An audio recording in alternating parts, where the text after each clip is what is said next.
السلام عليكم الإخوان، ومرحبا بكم في فيديو جديد على قناة الحنفي تي في. في هذا الفيديو الإخوان غادي نديرو جولة بملعب طنجة الكبير بعد الافتتاح ديالو وإجراء مباراة المنتخب الوطني المغربي أمام منتخب الموزمبيق. قبل ما نبداو الإخوان كنبغيو نشكرو قناة المحترف على هذا التصوير الجميل وجميل جدا. وكيف ما شفتوا الإخوان، افتتاح ملعب طنجة يعني يوم الجمعة بمباراة المنتخب الوطني المغربي أمام المنتخب الموزمبيق. صراحة أقل حاجة يعني تقولها، أقل حاجة تقال على هذا الملعب هو أنه ملعب عالمي. هذه أقل حاجة تقولها عليه صراحة. ملعب عالمي بكل مقاييس، من جميع من جميع النواحي، لا أرضية الملعب ولا مدرجات ولا السقف ديالو ما شاء الله. الإخوان كيف ما شفتوا بعد التصريبة ديال المياه، راه التيران مازال ما كملش في عملية تغليف ديال السقف بواحد النسبة ديال 100%.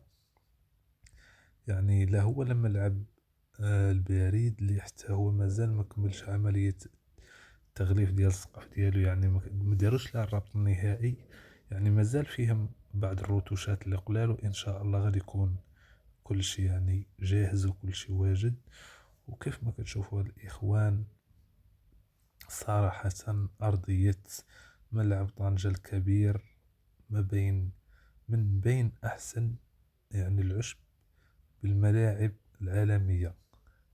صراحة الكمية اللي تهاطلت ديال الأمطار يوم الجمعة قبل المباراة، وحتى في الوقت اللي كانت كتجرى فيه المباراة الإخوان، والأرضية ما تأثراتش وبقات كأنها مطاحتش عليها ولو قطرة من المياه.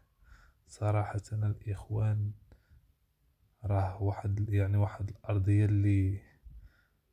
اللي كيف ما كيقولوا زربية باش طيع عليها هذيك الكم الهائل من الأمطار وتبقى الأرضية بهذيك الطريقة. الإخوان صراحة ملعب عالمي. الإخوان أقل ما يقال عنه هو أنه ملعب عالمي. صراحة الإخوان الأرضية ديالو كتبان الجودة ديالها أفضل من الأرضية ديال المركب الرياضي الأمير مولاي عبد الله بالرباط.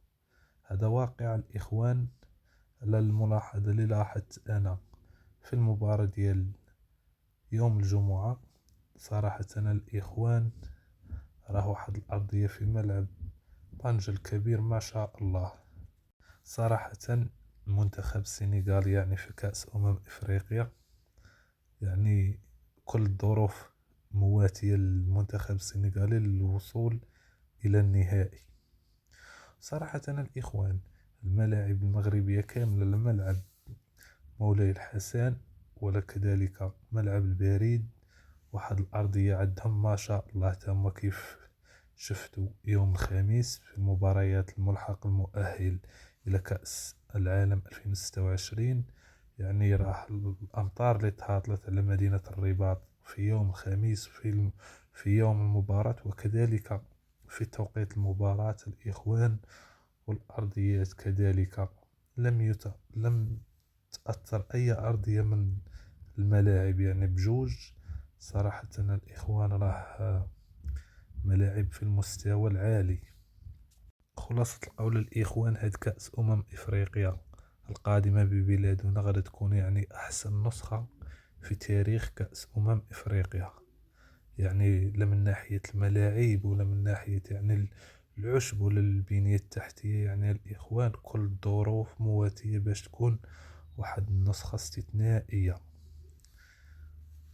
كنا مال فين كنشوف في النسخ النسخ اللي ديازو، كنا كنشوفو غير الملعب الرئيسي اللي كيكون ملعب في المستوى، وحتى الملعب الرئيسي ماشي بداك المستوى المطلوب اللي كتلعب فيه مباراة الافتتاحية والمباراة النهائية، اللي تبقى تلعب فيه المجموعة واللي غادي يدوز من المجموعة هو الأول راه كيبقى يستقبل فيه إلى المباراة النهائية. هو اللي كيكون شوية مزيان، والملاعب الأخرين كيكونوا ملاعب يعني عادية وعادية جدا. لكن هاد السنة إن شاء الله، وهاد النسخة إن شاء الله غادي نشوفوا فيها واحد الملاعب اللي كلهم في المستوى العالي، يعني جميع الملاعب، يعني لا من ناحية البنية التحتية ولا الأرضية ديالهم، يعني ملاعب عالمية صراحة. خلاصة القول الإخوان، نحن مقبلون إن شاء الله على نسخة استثنائية من كأس إفريقيا. وهذا الشيء اللي كان في هذا الفيديو الإخوان، ما تنسوش تدعمونا بلايك الفيديو واشتراك في القناة، فضل وليس أمر. وشكرا للناس اللي كيتفاعلوا معنا، شكرا لكم بزاف الإخوان من القلب، وتهلاو في روسكم. إلى فيديو قادم إن شاء الله.